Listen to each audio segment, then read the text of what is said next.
Yo, welcome back to the Sports Corner Pod. I'm your host, Jeremiah Bessis, otherwise known as JB. And here I am today with some resident ball knowers. Kamal Ransom to my left, Luka Wilson to my right. We got a good episode for you guys today. A lot going on in the basketball world. NBA playoffs finally here. Got to watch a great final regular season game, too, between the Warriors and the Clippers. Got the first playing games today. And on Sunday, first playing games today, and a lot of series are already set. And then they had the WNBA draft last night. So we got a full play for you guys. Make sure you stay for the whole show. And again, make sure to like and subscribe and turn on notifications so you guys will never miss a video. Now let's get right into it. So on Sunday we had the Clippers versus the Warriors. Clippers win 124-119 in overtime. James Harden, 39 points, 10 assists, 7 rebounds. Big stat line from him. Kawhi, 33 points, 7 assists, 6 rebounds. Zubac, 22 and 17. We had Steph, 36 points, 6 assists. Jimmy Butler, 30 points, 9 assists. And then Podziemski, 19 points, 7 rebounds. What are you guys' just first thoughts on the game? And how do you think both teams look going into the playoffs?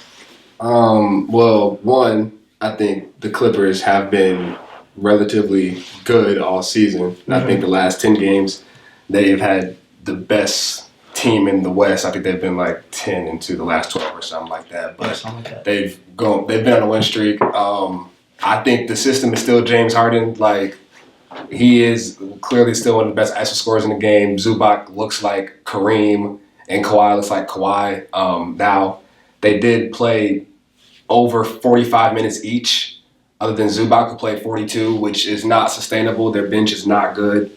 But the starting five in LA is very good, and I think that's why they won that game. So my thoughts on this game were, obviously, I'm pretty high on the Clippers right now. Like Mal said, James Harden, one of the best ISO scorers of all time, and he still hasn't regressed. And he also has elite court vision. Kawhi, you give him half a season rest, and he's hooping. Zubac is hooping. You got Norman Powell, who is a walking like 18. So I think the Clippers are looking pretty good for the playoffs. They're getting hot at the right time. Mm-hmm. The Warriors, on the opposite hand, are not getting hot. They kind of cooled off. Like, they were hot when Jimmy Butler first came, and now it's just kind of cooling down a little bit. But I still think that they should be looking good for the playoffs. If they beat the Grizzlies, then I think that'll be the Rockets will be a good matchup for them as an experienced team. But getting out-rebounded 25-42 is never what you want to see, especially right before the playoffs. Yeah, getting out-rebounded 25-42 is pretty significant. I wonder if that's going to be like a recurring theme with the Warriors, because they are pretty small, obviously. They play Draymond at the center a lot. So against a team like the Clippers, who have, Zubac, who's playing like an animal right now, 17 rebounds for him. And also, Podziemski led the Warriors in rebounds with just 7. So that shows you that they don't have a dominant rebounding presence. Obviously, they're rebounding as a team, but to have a lead guard lead you in rebounds usually isn't a good sign. I think the Warriors did look good. They had some good instances in this game. Like, I like Jimmy Butler's play, 30 points, 9 assists. He looked really aggressive. There were some games when they first got him, like, they were winning, but Jimmy wasn't having, he was having an impact as a whole as a team, but he wasn't being, a dominant scorer, you know what I mean? And so for him to be scoring 30 points, he gives you that in a playoff game with the attention that they're going to be giving Steph, that could be really big for the Warriors. So I think that looks good going into the playoffs. And then the Clippers, they're playing like one of the best teams in basketball right now going into the playoffs, so I think that should give them a lot of hope for sure. Both of these teams played playoff-type rotations. For the Warriors, no Kuminga. He didn't play at all. He was a DNP. And then Quentin Post, their big man, only played 10 minutes. And they get out-rebounded 25-42. So that may have been one of the causers. But what do you guys think about those rotations and Kuminga getting no action at all? So me and Mal were actually talking to a Warriors fan today, and he was saying this is all Kuminga's fault that they're even in the play-in. So from a Warriors fan perspective, I guess that they seem happy that Kuminga's not getting minutes. And I would have expected Quentin Post to get a little more, just because I feel like he's been playing pretty good this season. But I guess they're fine with Draymond being the primary center, or at least playing a lot of center minutes, with him being probably the defensive player of the year this year. So I think that's just like they're just like whatever. We'll just roll with him at the center. It's worked before, so why not try it again? They're just gonna keep doing the Warriors small ball thing that's worked for them before. So Yeah. Well, I think like I think they're playing with it too much. I think they're gonna just continue to get out rebounded if they go with this small ball lineup. Like it has worked 2022. It did work a lot more, but Kevon Looney also played a lot more minutes in those rotations. And Draymond had one of the best defensive seasons of all time that year. So like it takes a lot to get back to that point, but Quentin Post not playing a lot and Kuminga not playing a lot in a game where they needed bodies to go grab rebounds doesn't make a lot of sense, especially when you've got GP2 guarding James Harden and Kuminga has 0 fouls and 0 minutes. It just doesn't make sense. And they're sagging off of your non-shooters and like you can't play that lineup and expect to win a series. So I'm curious to see what they're going to do in the playoffs because the Rockets lock up and so you can have a lot of liabilities with them. Yeah, I definitely agree with that. I was surprised to see no Kuminga. Steve Kerr has a track record for that though. Like if he doesn't think he's gonna get the job done, he won't play. Like you saw what he did, Jason Tatum, Tyrese Halliburton in the Olympics, and it's like those are Jason Tatum's coming off of a finals run. I mean, a finals championship. So if Steve Kerr doesn't think that you got it that night, he will not play you at all. But I was surprised that for Kuminga. I feel like he's a good player. He can be a good player in this league. Now I wonder if they're gonna maybe look to trade him in their offseason or something like that. Sure. I mean, since he's not even getting minutes. And then for Quentin Post, I thought he had a really good regular season, and he was turning things around for them because they needed a big man that can shoot, because obviously their philosophy is shooting the ball, and so but they also don't have a big man that's ever really been able to do that. Yeah. And so like I thought he was a really good addition to their team, and I was really surprised to see him only get 10 minutes. I feel like he'll get some burn in the playoffs just because like there are gonna be times where they're getting out rebounded, they're gonna have to throw a body in there that's tall, you know what I mean? Or at least going against like a bigger body presence. Like they go against the Rockets, they're gonna have to go against Sengun and Steven Adams. They're gonna need somebody to try to battle both of them. So I feel like he'll get some playing time in there. And with Kuminga, this has already happened to him twice before. His rookie year, he was playing a lot, 18 minutes per game. Playoffs came around, he played 8 minutes a game in their finals run. And then the year after that, they had 10 playoff games, and he got 6 minutes a game. Yeah. So, like, this has happened to him before where he just gets phased out in the playoffs. So I could definitely see, like what you said, I could definitely see them trading Kuminga in the offseason. Because obviously Kerr doesn't trust him when the game actually matters. Yeah, that is what it seems like, especially with them getting Jimmy Butler, because I feel like they kind of do similar things. Jimmy's a better, like, overall offensive threat, but, like, the way they can both guard bigger players and, like, you know, they can both slash, obviously. But Jimmy Butler just does that at a much higher level. And then Andrew Wiggins did it at a higher level in the years past, so that does kind of track for him. Kawhi, James Harden, and Zubac both all playing amazing ball down the stretch. If they can play like this in the playoffs, what do you think their ceiling is? This one round, like they can have the greatest series ever. Their bench is terrible. They can beat the Nuggets. I think they beat the Nuggets. I think the Nuggets have a lot of flaws in themselves that can be exposed by a hot Clippers team. But I mean, if they have to see OKC round 2, I can't even wrap my head around the belt that's going to be put on them. Like their bench is just not deep enough. The game's got to hand quickly. And Kawhi, James Harden, and Zubac can play great games. They can't play 45 minutes a night. Like it's just not sustainable. Mm-hmm. So I mean, I think their ceiling is one round because they still got to go to OKC. Yeah, unfortunately for them, they have to see OKC. Like we played them, I don't know, like 3-4 times in the regular season. Each time we haven't been a full squad. No. And each time, same result, we win. Like we even had them, no J-Dub, no Chet, I believe. Yeah. Last time we played them, and they had Zubac, Kawhi, and James. They had a full healthy squad, and we still ended up beating them late. So they just haven't seemed to be able to put the pieces together to beat the Clippers. I think it would be, to beat the Thunder. I think it would be a good series just because it would be like the old guys versus the young guys. You know what I mean? But before that, they got to get past the Nuggets, of course. Yeah. And the Thunder still got to win their round 1 matchup too. Course. You know, of course. Yeah, what they said. It's going to be. They're only going to win one. This is kind of just the Clippers. They're going to, like, people that love the Clippers, they have high hopes for James Harden and Kawhi because of the name value. Yeah. But OKC is going to run through them. If, like, granted, OKC wins the first round, then they're going to put belt to the Clippers because, like he said, they're not deep at all, and OKC is hella deep. And James Harden is not scoring on Lou Dort, so it's like, where do you get your points from? So yeah. What are you guys' thoughts on the Warriors going forward and their play-in, and then possibly I think they'll match up with the Rockets. How do you think that series will go? I mean, I can see it. I think they'll beat the Grizzlies, obviously, in the play-in.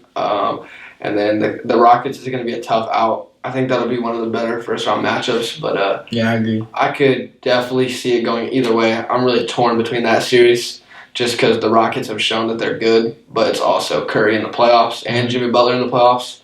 But you also can't just bank on those two dudes playing good for you. But just the name value alone makes you want to take the Warriors. Yeah. I mean, they're getting cold at the wrong time. Lost a few valuable games. Curry played good. Curry played bad. They've lost in both. That's not good. If I think they're going to beat Memphis, if they see the Rockets, they are in for a tough battle. Like, the Rockets are very good. Like, they play, and they're not great offensively, but they lock up. Like, and what Amen Thompson does for that team.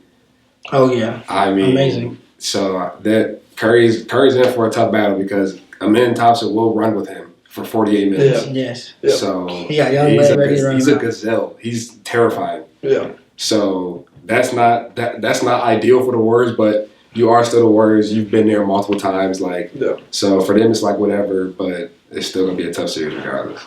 Yeah, I do think that'll be a tough and very entertaining series. Rockets, I was sleeping on them at first. Like, I thought it was just like they'd be a good regular season team, but they got a lot of really good pieces. They're deep too. They got a lot of defenders they can throw at you. Their defenders can shoot for the most part. Amen Thompson, he's a little streaky, but what I've noticed about him, he's good at not taking the shot that you want him to take. Like, they'll leave him open for three, but he'll drive in and get a bucket still. You know what I mean? Or he's a really good slashing threat, like off the dribble, and he's gonna lock up your best player. So, and then I've been talking about the Thunder's double big all year, but as of recent, the Rockets have been rolling out a really good double big lineup with Steven Adams and Alfred Şengün. I believe their plus minus is like really high. I don't know the exact number off the top of my head, but and they have a really high offensive rating when both of them are out there. And then like Şengün he can just really worry about offense. He doesn't have to battle on the glass because Steven Adams is down there like a warrior, just battling, getting old boards. He's a problem down there. So that's a really good lineup, and I'm super curious how the Warriors would, combat that because they're so small. Like, have to give Looney some more. They're so small, so they're gonna have to play Looney a lot. They're gonna have to play Quentin Post a lot. Yeah. And Quentin Post young, like he got, you know what I'm saying? He don't have like old man strength like Steven Adams. You know what I mean? I feel like Steven might push him around a little bit. Yeah. But yeah, I'm super excited to see that matchup. In this game, Buddy Hield only had 8 points. Do you think he's going to have a big role if they're looking forward to moving on in the playoffs? I mean, Buddy, he's cooked. Like, he's going to give you a couple good games. He's going to have a few bad ones. Yeah. He's a plug and play. If he's playing good, you play him. But he won't be really a vital piece. He'll be a player that if they need him, then they're in trouble. Like, you should never need Buddy Hield. He should only be a person that gives you a spark. So, hopefully he doesn't play a key role, but if he does, they're gonna win. Like, that's somebody that if he gets going, you're done. Yeah. So. Yeah, I think he's kind of to the point where he's kind of irrelevant in his career. He kind of thought he was a little bit too big. He thought it like in the off season. He thought he was a little bit too big for what he really was. Leaving Indiana, he thought he was more of a key contributor than really what he was. Like, he didn't really do anything for Philly. Yeah, he literally did nothing for Philly, and then he came to the Warriors thinking that he was going to be the next splash bro, and him and Curry are arguing. It was good a few games. Yeah. It was good a few games. It should never be a point where anybody's telling you that you need to pass the ball to Curry. Like, Buddy Hield is taking way too many shots. I saw that clip. Even that night, last night he took the shot. Or it was Yeah, it was last night to the Clippers. No, they lost the game where Buddy Hield took the game winner. Yeah. Yeah, that was Steve last Kerr night. talked They to him took on the the free bench. throws. He was Yeah, like, yeah. "This is the greatest shooter." Buddy in Hield, basketball. look, 6 seconds on the clock. I don't know what play is drawn up, but Buddy Hield should be looking to get the ball to Curry. Like, no excuses. So Yeah. I think it's a little bit of ego with him too. Like, he just feels like he's a great shooter too. Mm-hmm. I mean, which he is like. Yeah. Oh yeah. No disrespect to Buddy Bro, Hield. yeah, bro. He shoots the leather off the rock. It's just that like you're playing with a demigod. Yeah, It's like, different. you gotta know your role. There's a difference. Yeah, there's a difference, bro. But I actually do think he could be a big piece in a playoff series. Like you said, he's like a little streaky. So I think if you get like 2 good games out of him, like per series that you're in, that could be really big for you because like that could swing a game 2 or like a game 4 or a game 3, like first game in the opponent's house or something like that. First game at home, like he'll probably play really good at home just because his shooting could just give you a boost and it'll make you have to give more attention other than Steph Curry. Like if he's throwing the ball off, Buddy Hield's say he makes 3-4 threes in a game. That's a big 12 points. You know what I mean? yeah, if he's hitting, they're gonna win. Yeah. But Steve Kerr's not going into that series like we need Buddy Hield. Yeah, that's definitely not his thought process. But he can be that that anomaly in the series that like swings it. Yeah. He can be. He can shoot the lights off the ball. So we have a few set series already. We have 4 set series: Clippers versus Nuggets, Lakers Timberwolves, Pacers versus Bucks, and New York versus Pistons. What playoff series are y'all looking forward to most and want to talk about first? I think the one that I'm most excited for is the Pacers versus Bucks. I think it's 2 really exciting teams. The rivalry has been going on for a couple years since the NBA Cup, and I think that like my bias aside with the New York series, I think this will probably be the best basketball series, even with Dame maybe not obviously not returning within the first couple games they said, but I love this matchup for both teams honestly, and I think it'll definitely be a 6 or 7 game series, but I think it'll really be a good series. We'll start there. We got Bucks Pacers. Like you said, storylines going into it is that they have definitely built a rivalry over these past years. They played in the play-in tournament last year for the Eastern Conference Final one. Playoffs last year. They had that game where Giannis broke that record, and then they didn't give him the ball back. So, I mean, it seems like these teams don't like each other for the most part. And that's always great as a fantasy. 2 teams that don't like each other just going at it. Dame might be returning. His physician, doctor, they say he's progressing dramatically, and the blood clot is like really lessening, and he might be able to play. But the range is crazy that they gave. It was 1 week to 6 weeks. So it's like, where does that go? They said it could be as soon as the first round or second, third round. So you never really know with him. So you don't want to just pencil him in. I mean, he could be, obviously he's Damian Lillard. He could be huge for the Bucks if they were to get him back. That would be massive. Because the Bucks were playing really good ball before he went down. They were playing great ball. So last year the Pacers beat the Bucks 8 out of 11 times they played. This year the Bucks won 3 out of the 4 games. And then the only game that the Pacers won, they won on that 4-point buzzer beater from Tyrese Halliburton, which was crazy. Yeah. Damian Lillard played in all those games though, so that's a big factor. And then Giannis didn't get to play last year versus the Pacers in the playoffs. And this year he's averaged 31.5 points, 11.7 rebounds, and 9.1 assists on 61% field goal percentage against the Pacers. So if Giannis is going to give Miles Turner so many buckets, I'm such a Miles Turner hater, and I just can't wait to see how dirty Giannis. Obviously, the keys to victory, you want Dame back, but obviously that's not realistic. Mm-hmm. You still the blood thinners and everything. You still have to work through that process as well. But Giannis is Giannis at the end of the day. I mean, he's done it with Chris Middleton before. Obviously, not saying Chris Middleton was a bum, but Giannis can win with an average team against the Pacers. I firmly believe that because he is by far the best player in the series. It's not even close. Yeah, the Pacers have Halliburton and Siakam. That's a good duo, but they're nowhere near Giannis's level. So I think that this is Giannis's series to really lose, honestly. It just depends. They go as he goes. And if he's giving them a spark, I really think he gave him a spark in that Pistons game when they were playing the Pistons and he was doing Malik Beasley's dance on them. The Bucks go as Giannis go. And if he's playing like MVP Giannis, his averages against the Pacers this year. And this is actually in the last 10 games. it's raps. I didn't. Yeah. Last 10 games, 31.5, 11.7, 9.1. Yeah. Like 61%. Yeah, this is Giannis' series to lose. Yeah. Yeah.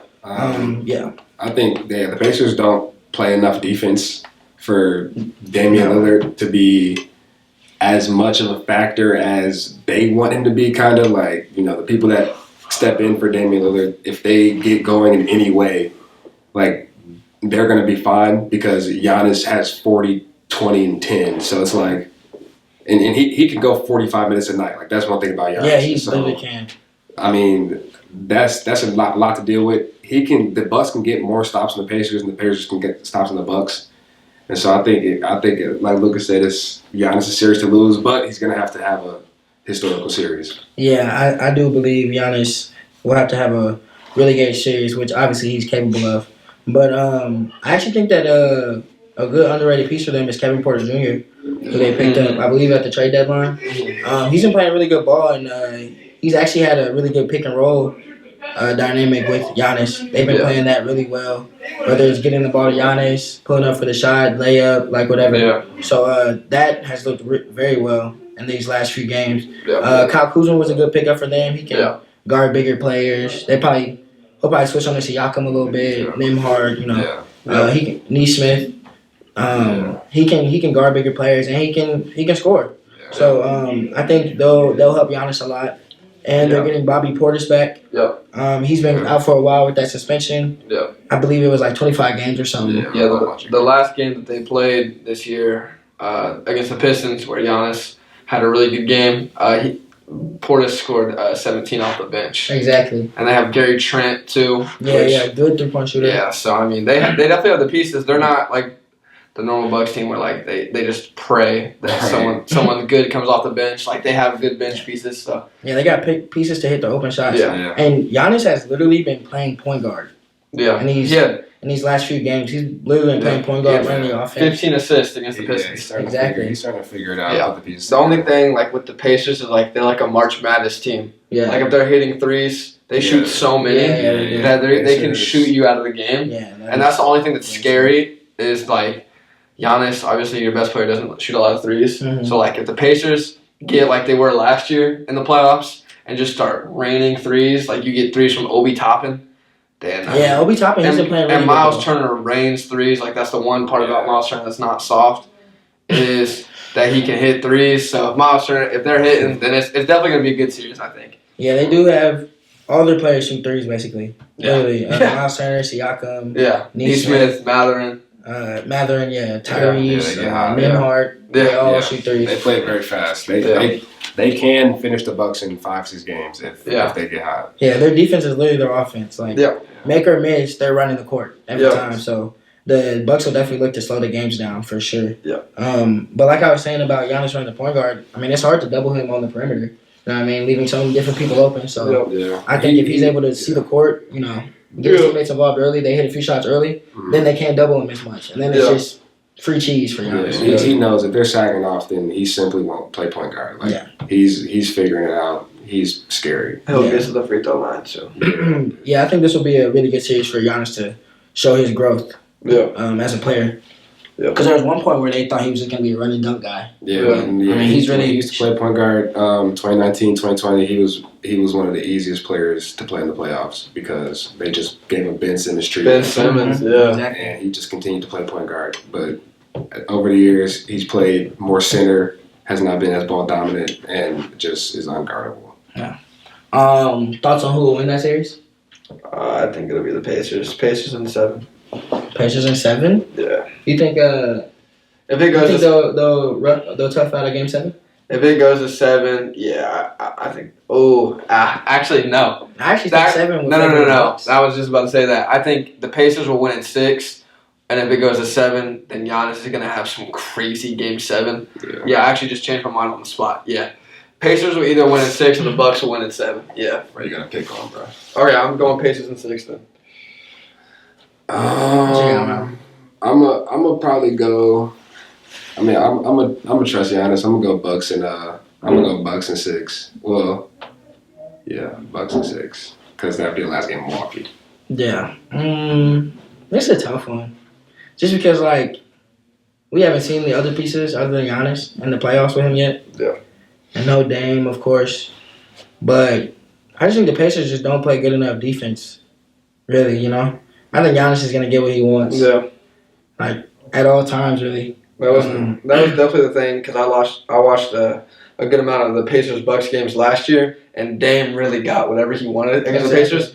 But They play so fast. But the supporting cast that Dame had last year it's really basically the same except for like Kevin Porter instead of Dame now. It's definitely less of a hit not having Dame than not having Giannis. Mhm. But I still think like the Pacers can get hot at any moment. And that's what scares me so much about the Pacers is they have an elite ball handler too. Yeah. I'm gonna go Bucks, but I definitely would not be surprised if the Pacers won. Like that's probably the more obvious choice. But I just, like you said, I trust in Giannis and his ability. He's been playing some of the best ball of his career recently. So, what's the next series you guys want to talk about? Looking most forward to? I think Lakers, Timbs. Yeah, that's gonna probably fire. That's gonna be a crazy series. You gonna go ahead? Yeah, we got some storylines for the game. Luka and LeBron gelling. They're playing great ball together.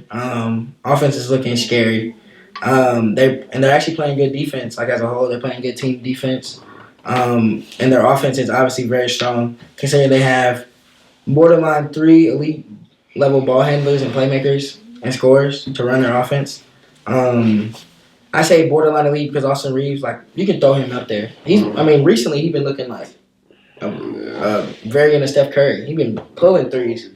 He's been looking elite recently. So I'll give him 3 elite ball handlers and playmakers and decision makers.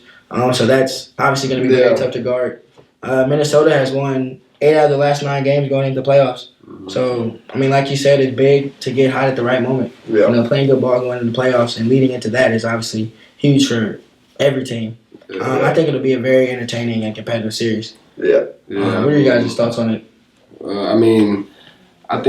I just don't think the Timberwolves are good enough. I think JJ Redick is too good of a coach. I think. Yeah. Oh yeah, also JJ Redick's first time coaching in the playoffs. I think he's too good of a coach. I think the Lakers are just too smart. I don't think the Lakers are as good defensively as they'll be shown in this playoff series or in this playoff tenure, but I don't think they'll have struggles with Anthony Edwards unless he just gets ridiculously hot because he's not scared of the Lakers now. Which he can do. Yeah, which he can do. Yeah. He's not scared of the Lakers. The Lakers are going to blitz him. They're going to put a wall up for him. They're going to treat him as if like he is an MVP. Yeah. And so it'll be interesting to see how he plays off the ball and how he gets his shots off. But they're going to have a defensive plan for the Timberwolves every single night. And the Timberwolves have not responded to good defensive game plans in the past without Cat. And so now they're going to Julius Randle. So I'm not putting my money on Julius Randle ever. So I really think that JJ Redick, he knows how to guard guards.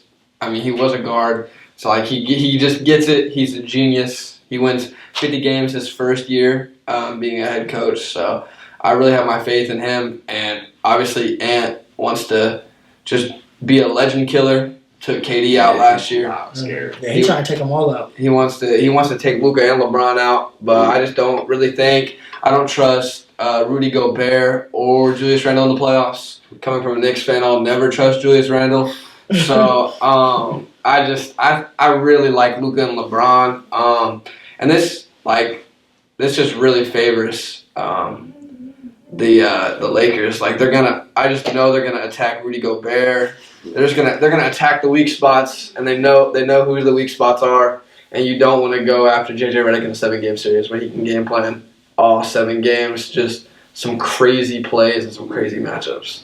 It's crazy how we're talking about JJ Redick, and this is literally his the respect that we're giving him, and it's literally just his first year. But he's earned it. He's coaching crazy. Like his schemes, game plans, literally everything. They're all working. They look elite, fantastic. They're working against every team basically. So, props to him for coming in, taking over, and really running the show. For the Lakers, I think this series favors him. Them. They got 2 of the best closers in the league, and Luka and LeBron. What more could you ask for really to have 2 different closers who can close the game in different ways. Yeah. You know, Lakers a lot of offensive weapons. They got Gabe Vincent. You know, we saw what he did in the playoff series with the Heat. He went crazy, and he'll be getting wide open looks because like teams are gonna double LeBron, teams are gonna double Luka, Yeah. and if he's sitting in the corner, they can hit him from literally anywhere on the court. Yeah. Dorian Finney-Smith has been knocking down most of his threes recently. If they can get 3-point shooting from their role players, it's literally wraps because Luka and LeBron are getting anything they want at any level on the basketball court. So if the role players are knocking down threes, you can't stay in the paint the whole game, and so that's a recipe for disaster. For the Timberwolves, if they have any chance of winning this series, obviously there's going to have to be a huge series from Ant, which obviously he can do, but I think he's going to have to get downhill a lot because the Lakers don't have just like a serious rim protecting threat or anything. They have Jackson Hayes. That's pretty much it, really. Yeah, well, Ant is. I mean, he's going to get difficult looks all series unless his teammates can't step up. So I think this has to be a huge series for. I think Mike Conley has to shoot the lights out. Nikhil. I think when he comes in, he has to play strong minutes like he usually does. Dante's going to have to hit. He's going to have to hit his shots. Nasri's going to have a big series. Julius Randle's going to have to play the best basketball of his career. Yeah. He's going to have to play efficient. Yeah, efficient. He can't just egoless basketball, which is very hard for him. That's not Julius Randle. Exactly. So we're asking Julius Randle to not be himself. Yeah. I mean, you're asking for a lot. Yeah. So I do agree. And I think it'll be big for Ant not to just settle for threes. Because, that'll be the shot that they're giving up. And, he led the league in 3-point makes this year. Yeah. So, he's feeling himself from deep. he's gonna be getting pushed out and face guarded by Jared Vanderbilt at half court. Yeah. And if he gets close, they're gonna send a wall at him and trap him and blitz him, and he's gonna have a tough series. Yeah. Because the Lakers have shown to blitz a lot this year. If you really only have one dominant ball handler and scorer, they're gonna blitz him. They're gonna try to get the ball out of his hands. So, like you said, it'll be a big series for the role players. Nikhil, all them. They're gonna have to hit their shots when their moments come. I also think that this could be a big series for the Timberwolves front line, like Nasri, Julius Randle, and Rudy Gobert. Yeah. Rudy Gobert is over the last 10 games, he's averaging 18.8 points, 15 rebounds over the last 10 games. He's been really getting into his offensive bag a lot. So that could be big for them because obviously, like we said, the Lakers don't really have a big front court presence. Yeah. So if they can exploit that, make them not be as on the perimeter because that's where most of their defending talent is on the perimeter. So if they make them play a more slow paced game and have to guard big, that could be a problem for the Lakers. Yeah. So that'll be a matchup that they're able to exploit if they're trying to win. But another note that I have is that Minnesota's not great in close games. And like I said earlier, Lakers have two of the best closers in the league. Yeah. So close games will favor the Lakers Yeah. at any point in the series. So I think that's a factor that leads towards the Lakers. Yeah, I think they win in I think they can do it in 5. Yeah, I was going to say Shannon Sharp. Yeah, Lakers in 5. I think they can do it in 5, really. Yeah, I can see Lakers winning in 5. But even though they're winning in 5, like, you can look at that and be like, oh, wow, they didn't have a chance. I think it'll be like 5 close games. Yeah. You know what I mean? I think it'll be 5 entertaining, competitive, close games. The game But the Lakers will just win it. They'll make more winning plays at the end. The game that the Timberwolves win, Ant will probably have like 50. Yeah, it'll be And he'll never miss a shot. That'll be the game that they win. But yeah, I think Lakers in 5. I'll pick the next one. I'll go Clippers Nuggets. Some storylines in this. Clippers are playing some of the best basketball in the league right now. You can say they're the hottest team in basketball. Kawhi just averaged 26 points over the last 2 months, shooting 52% from the field. In the same span, James Harden, 25 points, 8.9 assists, 5.7 rebounds. And then Zubac, 19.6, 12.6 rebounds. So the Clippers are playing really good ball. They're getting great ball from their big three. I would say that's their big three. Maybe big four if you add in Norman Powell, who's also a really good player for them. But their big three playing great ball right now. On the Nuggets side of things, they obviously fired Mike Malone, who was their coach when they won the chip a couple years back. Jokic in his last 10 games, 33.3 points, 11.6 rebounds, 9.3 assists. Jamal Murray in the last 10 games, 22.1, 5.8 assists in his last 2 games. What do you guys think are the keys to victory for the Clippers? I think just being themselves, just keeping this hot streak going. I mean, it's obviously winning. It's been winning. You beat the Warriors. I mean, you're not beating like chump teams. You're beating real playoff teams. And I think that's just gonna, keep going. If they stay hot, keep with this game plan, and Kawhi stays healthy, then I really don't see why they can't win this series. Yeah, I like them. I think they match up very well with the Nuggets. I think where the Nuggets have flaws, the Clippers also have flaws. Like the games will be slow when Jokic gets off the court, and the games will be slower when James Harden gets off the court. But you actually have Kawhi now, and you actually have James Harden, and you can get Norman Powell some games. And Zubac he's not going to be able to guard Jokic, but he's going to be a good body to show Jokic for a series, and I think they'll just be able to expose the Nuggets enough to win this one. Really. I think Zubac will play a big key. Yeah. And them if they win. He's not like locking down Jokic or anything, but in games past he has shown to be a good defender because he's tall, strong. He doesn't stop Jokic, but he gets him to shoot that floater a little farther away than he usually would get it against most opponents. So Zubac does a good defensive job and at least makes life hard for Jokic. That could be big for them. Another thing I thought about is that Jamal Murray often doesn't do good against long, lengthy defenders. We saw that against Minnesota last year. They threw a lot of defenders at him. The Clippers have a lot of good defenders. Derrick Jones Jr., who they picked up, Chris Dunn. I believe Chris Dunn is a very underrated player for them. Against the Warriors, he started out 4-4.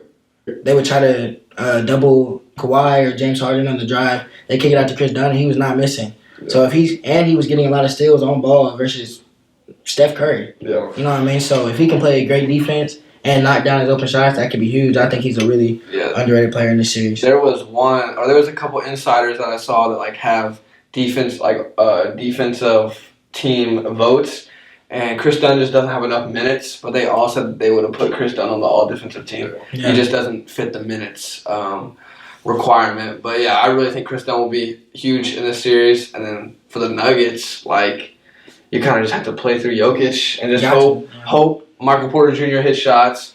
Hope Aaron Gordon is sitting in that dunker spot, and also hitting shots. Yeah, and hopefully that coach. I saw an interview. Just the last game, he was like, "I just gave Jokic the clipboard and just I saw that clip of him. Yeah, let Jokic be him. So if you're gonna let your star player be the star player, then just don't get in the way of Jokic and see. I mean, let him move. You're the intern for a reason, or you're the interim for a reason. Yeah. All you can do is just win your job. So winning this series you'd be in a pretty good spot to win your job. So just let Jokic be Jokic. Yeah, I think offensively, obviously Jokic is going to be himself. They're going to play how they've played all season. They're going to pray that role players be themselves. They're going to pray that Jamal Murray can be his normal playoff self, which is very dominant. And then you're going to hope that you can get some stops, which is not just going to happen versus James Harden and Kawhi Leonard. And Zubac, the looks that he's getting the easiest looks of his life. He's getting literal dump-off passes to commit to James Harden. Mm-hmm. These are not fluky looks. So, they won't have an offensive issue. Well, they will because the Clippers throw bodies at anybody. Mm-hmm. But the Clippers won't have an offensive issue. And that coach is not smart enough. And Jokic is not defensively intentful enough to get stops on the Clippers. Yeah. I think Zubac has looked amazing down the stretch. He's attacking people too. He gets a smaller matchup. He's getting into the body and hitting with a post hook. His touches looked great. One thing for the Nuggets is that obviously in their playoff runs past they had the likes of Jamal Murray, KCP, and MPJ. And one of the best coaches in the league. Exactly. So the people who will be kicking out to Russell Westbrook, Christian Braun, Jalen Pickett, Julian Charlotte, Peyton Watson. they're gonna have to rely on those guys to hit their open threes or at least get to the bucket and get points when they're doubling Jokic or you know what I mean. Yeah. How confident are they in having to hit shots in their first? This is their first time They're in the not playoff series. confident. They're They're really not needed. confident. Except for You know what I mean? Christian Braun. He was a He's rookie. seasoned, He was a yeah. rookie when they won the championship, and he was like a pretty big piece off the bench. So I think you can rely on him a little bit. Westbrook, you might as well just not let him touch the rock. I don't know about that. I mean, he's gonna shoot maybe 8 bricks, and Harden's about to go crazy. So I would just say Jokic is gonna give the ball to who he trusts, Yeah. and that's really all you can. That's all you can say about it, really. I mean, you just gotta let Jokic run the offense and run the team. Basically, be the GM. Just say who plays, say who doesn't.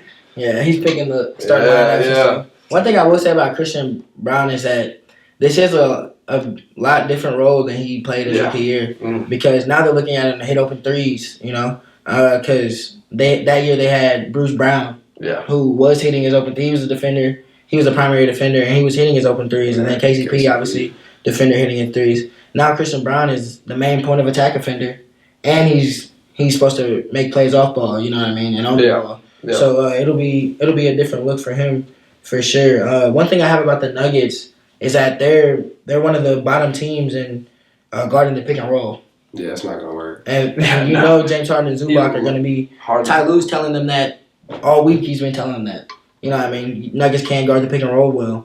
So if they're putting Jokic in the actions continuously throughout the game, that is not a recipe for success for the Nuggets. They don't have enough Because- smart minds to Exactly. combat that. James Harden, he's been in this league so long, he knows how to manipulate the pick and He's roll. He's one of literally- the best pick and roll ball handlers in the league. So you give him not good defense to combat that, I think they're going to feast. And then Kawhi Leonard is playing out of his mind. Yeah. One thing I have on Really just them is playing that Kawhi, that's the thing. exactly is that he played 47 minutes in the OT game on Sunday. Obviously, that game went into OT, so that's not like a realistic Yeah. minutes number. Yeah. But how do you think it looks for the Clippers if he ain't playing big numbers? You think he can sustain that throughout the playoffs? I mean, there's nothing that said that he can. Um, I mean, and that Raptors championship was so long ago. I mean, that was a good minute ago. So I mean, there's nothing that says that he can play 35 minutes a game and be healthy.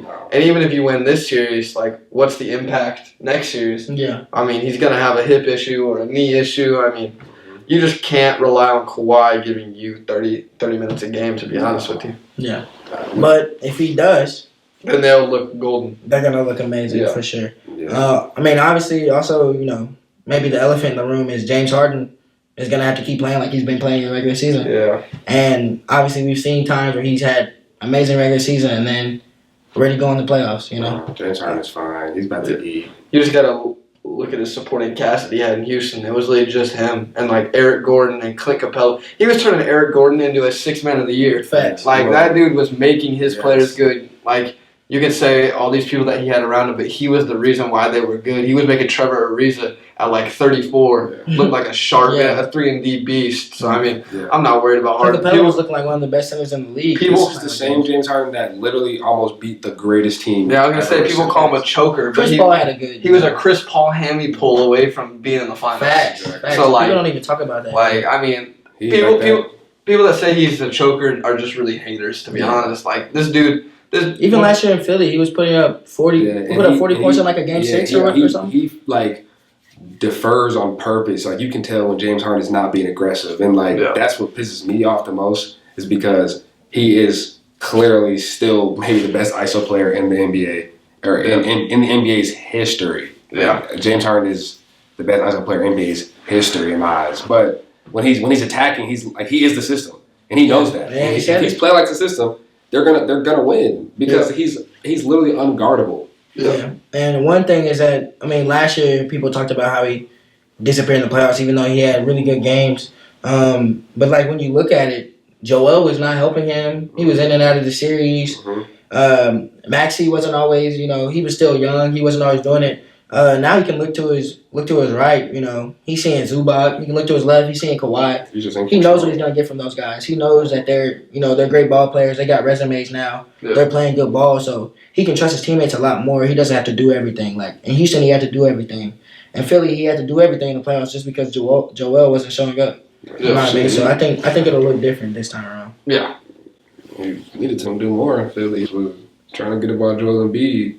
Yeah. And that's a perennial choker. I mean, Right. it's not hard. Well, yeah. It's not hard. It's Embiid. They're getting the ball to an actual, genuine Yeah. choker. Like, he was with, like, chokers his career. Like, it wasn't ever him. So, people are tripping.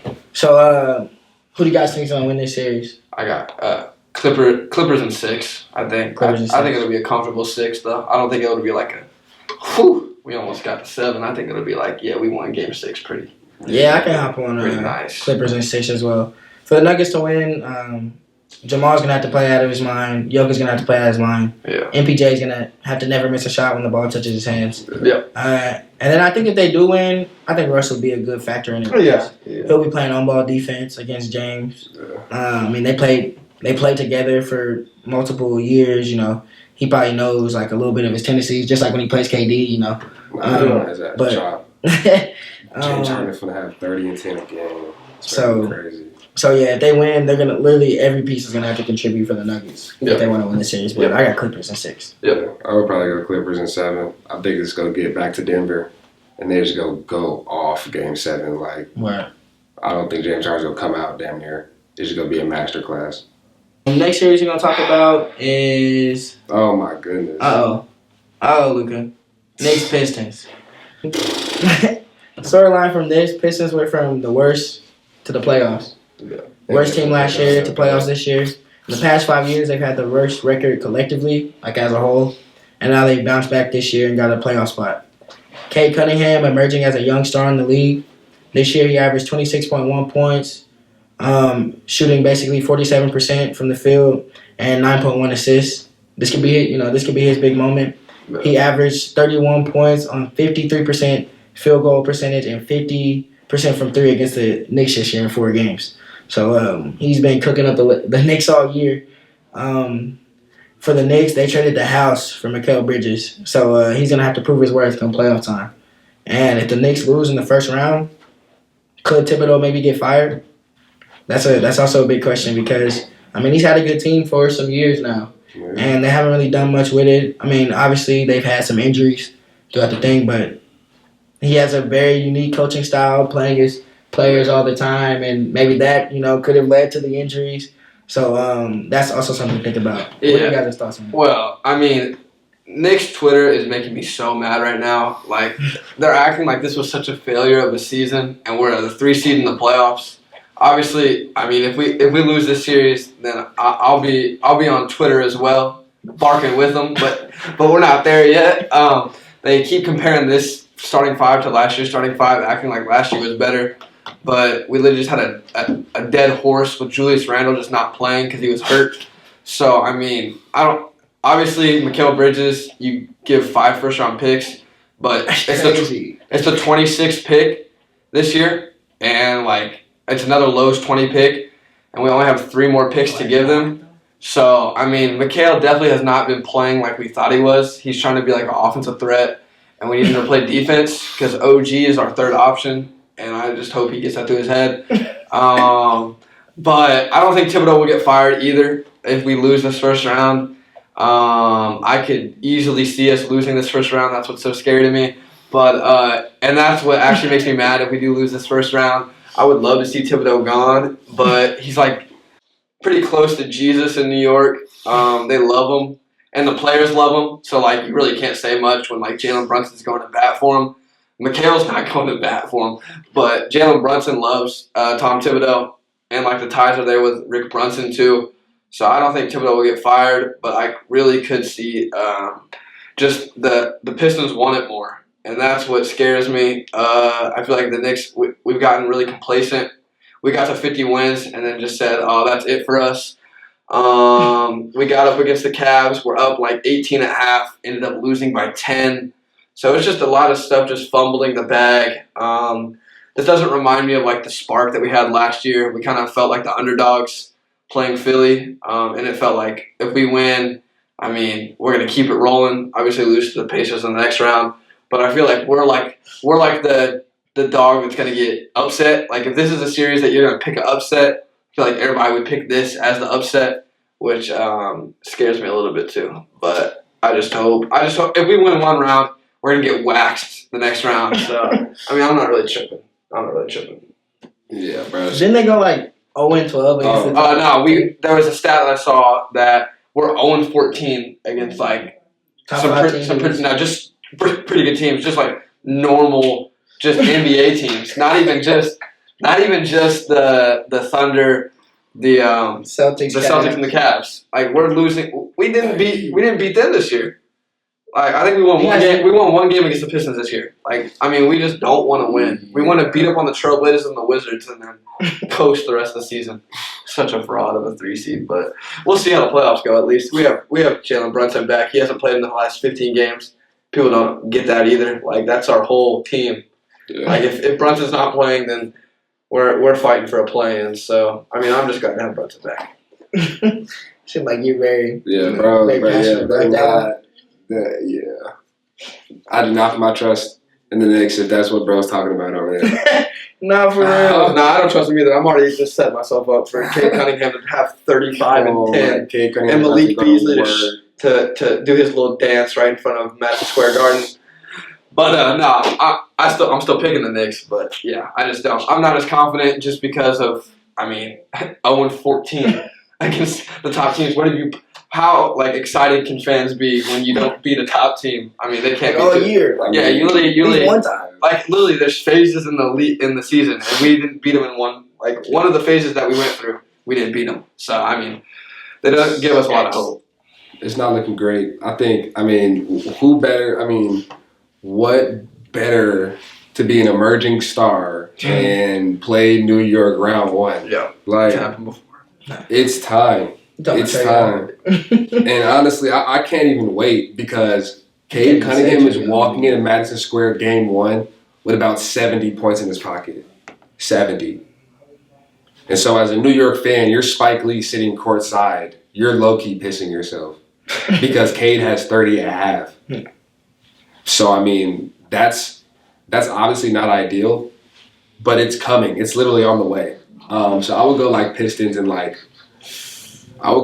in 7. Oh my! And the game 7 is gonna be crazy in Madison Square, and he's gonna have another 70 ball. Oh my gosh. No. I'm gonna go Knicks in 5. These are perennial. Knicks in 5? I'm gonna go Knicks in 5. I'm dead. These are perennial hater. I'm gonna go Knicks in 5, bro. Jalen Brunson's about to go to work. Cat's gonna play good. Yeah. Pistons are decent, but Knicks about to turn it up. Cade's getting one game. I'm going Knicks in 5. Comfortable 5 too. Look at bro. No, I already said I was picking him. The fandom, you gotta pick him. You can't pick him to lose in the first round. I'll pick Cavs in 4 the next series, but no. Cade, they're gonna get one game at Detroit because Isaiah Stewart's gonna do something dumb, and Cat's gonna be hurt the rest of the game, and Cade's gonna go off. But yeah, no, Captain Brunson's got us. I'll probably go Knicks in 6. I think Pistons got 2 games in them. They'll probably get one in New York. New York's gonna crash out with all the fans. You know how they do. I think it really depends on who wins game 1, though. Oh, you gotta set the tone. If Cade Cunningham walks in there with 40 in his I pocket, think the it's Pistons can over. win game 1. Low key. They better. If they do, I think the Knicks will shake back. if they do, it's really gonna get scary. I'm not. If they do, I got Pistons at 6. They're gonna end it in Detroit. Yeah. If they win game 1. That's valid. If they win game 1, I might not watch another game of the series. I might You just know it's gonna be a Cade clip. Yeah. Yeah. If he gets all hot, Yeah. I just don't think he gets to the free throw line enough. Yeah. Okay. he had 36 and only shot 4 free throws against us. Yeah. Last time we he's played. pure buckets, and that's cool. But He plays at a good pace too. he man. plays a good pace. can't speed He's him up, pure slow him down. buckets. But We didn't have that a- free throw line is that's a talent. That's we cannot guard this motherfucker. When he scored 36, also the Knicks didn't have OG or Josh Hart. Yeah, they're gonna throw bodies at him all day. Yeah. They're gonna. Yeah. They're gonna throw OG, Mikael, Josh. Anyone. And Jalen Brunson can put an offense on his back. So you get Cat. And then Cat's been hooping. And we get Mr. Robinson back, but I don't have anything nice to say about Mr. Robinson. He's in the Miles Turner category for me. Julius Randle Bro, category or he's Julius Randle? It's all of them in there. Yeah, they're all scattered together. So a big thing for this series, I think, will be Jalen Brunson's health. Like you said, he hasn't played Yeah. for a bit. Yeah. And he also came back in one of the close to last games of the season, and then he went out again for his ankle. So, Yeah. I mean, we'll have to keep looks on that. Cat's going to have to keep hooping. Regular season, he averaged 24.4 points, 12.8 rebounds. They're definitely going to need his rebounding. You said Mitchell Robinson's coming back. But Pistons are a scrappy team, so they're going to need Cat to rebound a lot. Thompson, so. This could be a Cade Cunningham breakout series. Even if they lose, I expect him to get his. You know what I mean? Yeah. Like kind of like how Paolo last year, they lost to the Cavs, but Paolo showed he's a big time hooper. Yeah. So I mean, I think that could be another scenario for Cade. If they do win though, Malik Beasley's gonna have to hoop. Yeah. He's averaged basically 16 points, 48.8% field goal percentage, and 55.6 from the three against the Knicks. So they're gonna have to face guard, bro. So him playing well gives the Pistons a big chance to win. But if he plays bad, it'll be very tough for the Pistons because they don't have like Ron Holland. He's not a shooter. Ausar Thompson's not a shooter. They have all just bad boy mentality. Yeah, exactly. Pistons, they don't have shooters. They want it to be low scoring, physical, ugly. Yeah. And I told my brother, Cade's gonna get his. We're not worried. I'm not worried about if Cade scores 35, then that's just Cade got us. Yeah. But we need to let the other people, we need to let Malik Beasley drop 30. We can't have Cade score 50 and they beat us. I'll take a nice 35 points, but we still get the win. Yeah. They would much rather have Cade score 20 and the bench goes crazy and they get a win than Cade scores 38. I think they would much rather have it low score, physical, get Brunson, get OG in some foul trouble, get Cat just getting dunked on. They're gonna, for this series, I think the key to the Pistons winning is just attacking Cat because he's so soft in the paint. And that's not even me being hard on him. That's really just, that's really what it is. He's really soft in the paint. Yeah. So just pray Mr. Robinson's in the paint when they want to attack the paint. Yeah, and the Pistons they're a very young team, but they did get players like Malik Beasley, Tim Hardaway Jr., Tobias Harris. They've all been playoff vets and they've all hit big shots in the playoffs. So they're gonna have to play their role and calm the storm for these young dudes because they're gonna be their eyes are gonna be open to the world. You know what I mean? They've never seen something like this. The bright lights are gonna be hitting, so they're gonna have to lean on those vets to calm the storm. But if they can do that. And they can get their feet under them quick, like you said, win game one.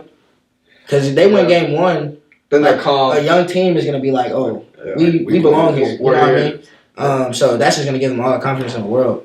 So hopefully for next the New York Lights are a little different than Detroit. They shine a little brighter. That is true. And it's going to either make Cade Cunningham the greatest young player ever, or he's going to just be another. Damn. He's gonna be. This really could be like Anthony Edwards from last year. Yeah. Just going crazy. Everybody's saying he's a top 3 point guard. That's really Detroit in 7. That's really what it's gonna be. If they win game 1, I can see him just going fast. Crazy. Yeah. I'm sticking with my prediction though. Knicks in 5. Because you pray for times like this. Yeah. Oh, we got this is best matchup too. Oh, we got New York. Yeah, or they're gonna come too excited and then piss down their leg in New York. I'm telling you. We'll see. But you settle down with Cade. If Cade's good, you're good. Yeah. You walk into that building no matter how good. You walk into that building Cade, you straight Cade. How you feel? Everybody dreams of playing playoffs in Madison Square Garden. We played 41 games from Madison Square Garden. This ain't new to us. No, that's the problem. That's the problem. They come with some different intensity. Yeah. That's exactly what they said about Trey Young. Y'all biggest flaw is that you're in New York. You know what I mean? People want to come to New York and show out. Yeah, that is. Trey Young, they got a losing record against us, but bro, he won with it. Bro, they looking at Cade Cunningham like, yo, is you good, fo? Are you ready to win or no? Because we rocking with you. If he come in there, the Chicago Athletes. If he come in there at 30, is he ready? Really? Because if you got 35 for us game 1, we will hoop for you the rest of the series. Yeah. That's really the key to victory. Is game 1. So it's really just Cade like that. Why not? Why wouldn't he be? All you gotta do is get to the free throw line. I think let's go Detroit in 7. Detroit in 7. I went from Knicks in 5 to Detroit in 7. They'd have to win 2 games in New York. Yes, game 1 and game 7. Yeah, I mean that's unreal and just not possible. If we lose game 1, we're not losing game 7 in New York too. No, they have to beat us in Detroit. No, the game 7 won't be a. Captain Cade Brunson's get gonna off. be just everywhere. No, he's gonna ice it and he's gonna be the coldest He is player tough. He is ever. tough. Yeah, no. Clutch player of the year. He's gonna win. Yeah, I'll probably So, go Knicks and 5. I'm letting my emotions talk later. it's the clutch player of the year. The playoffs is when the clutch players come out, Yeah, and Brunson's got it. He's got us. Yeah. That's why he's the captain. that little chubby motherfucker. He's tough. He's gonna put him in the post, and he's gonna go to work. Yeah. I'm I'll not sure. probably go Knicks in 6. I think Detroit's got two wins in them. But like you said, Detroit wins the first game. It Damn, might I be want a to see different series. Cade get off though. I do too. I Like, want to see I'm Detroit. not win gonna lie, series. I'm going for the Pistons. This dude's heart. You're talking with your heart. You know what's about to I happen. want Cade to. Bro, y'all let Trey Young get off. Yeah. Y'all let anybody do anything. No, I know, but it's I mean, this is what y'all got all these defenders for. You know what Yeah. I mean? And Mikhail, Trey Young OG, was Josh. beaten. Okay, but Cade's 6'7". Yeah, who was Trey beating up the dribble? Exactly. I couldn't tell you. Like, I don't Okay, know. but Cade. Dude was beating Ron Baker off the dribble. Bro, you know Cade. Get up. Get what I say. Yeah, but OG's about to hug Straight him. like that. And I he mean, might get a foul. he's call, but gonna he doesn't need it. Cade's gonna think there's a blanket on him, and it's gonna be Yeah. OG Anunoby getting 8 Bro, steals it's a game high 1. pick and roll lead. Word. He's coming off that. Oh, hey, catch. And then what? Who's coming from the side? Josh Hart.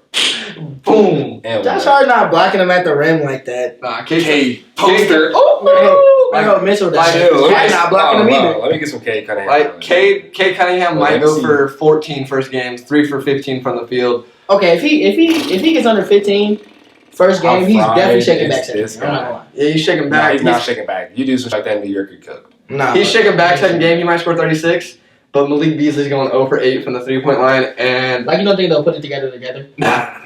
This is one of the, but they will in Detroit. Yeah. They'll settle back in, get on the flight, be like, we got to get one from these boys, Mhm. and they'll probably win game 3, and then we'll clean it out. Listen, somewhere. I know. Are you watching K highlights that right might be now? the real, Look, but bro, he's getting buckets. that might be the real. But This is I straight can against see New York. them. Yeah, I can see them winning this. I can see Detroit winning the 6.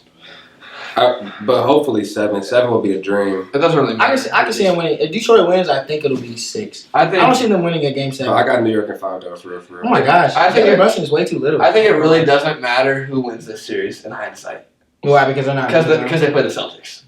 Yeah. And Missoula's already he's doing 2 game plans right now, and he doesn't care who wins. He doesn't. Because if the Pistons We might have win, the same game plan for both of them. because if the Pistons I'm just win, kidding. then they're way too young, Yeah. and they're just gonna Jason Tatum, Jaylen Brown to the Eastern Conference Finals, and it's gonna get scary. Whoever I think the Celtics are just so happy that they're playing these 2 teams, Yeah. a young Right. team and a choke. So we got some playing games. Magic Hawks. Magic already won. Yeah. So we don't even have to talk about that.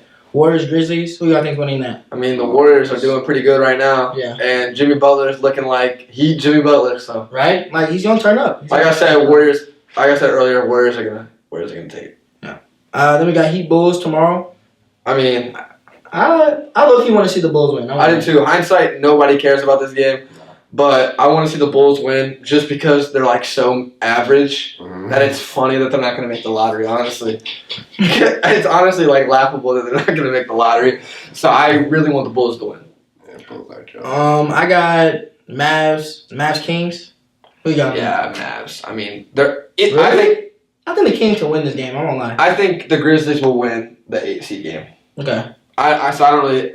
I It mean, doesn't matter. I think the King. I actually think the Kings could be Yeah, they look, Zach Levine could go Zach crazy, Levine, DeMar could go crazy. and then Malik Monk OKC is literally reclining. waiting with the belt like this. They're reclining backwards. If they see Sacramento, I mean, it might go I think 3. we've blown out Sacramento by like 20. They might forfeit game 4. It might be 3-0, and they just forfeit. And we've seen every version of Sacramento this year too. I mean, We saw them early before the trade deadline. But even We the saw them Grizzlies, after the I trade don't even. deadline. I don't even want to get into that. I don't want to get because there's gonna be so much belt. It doesn't even matter. Yeah. I think any 3 of those Grizzlies, Mavs, Kings, it's 4. It's literally gonna be Yeah. so much belt. Yeah. Alright. It's scary a little bit. I feel kind of bad. We had the WNBA draft last night. Paige Beckers went number 1. Dominique Malonga, number 2 from France. 1B 2.0. I'm gonna throw in a clip here of her spin move to dunking. Yeah. Crazy.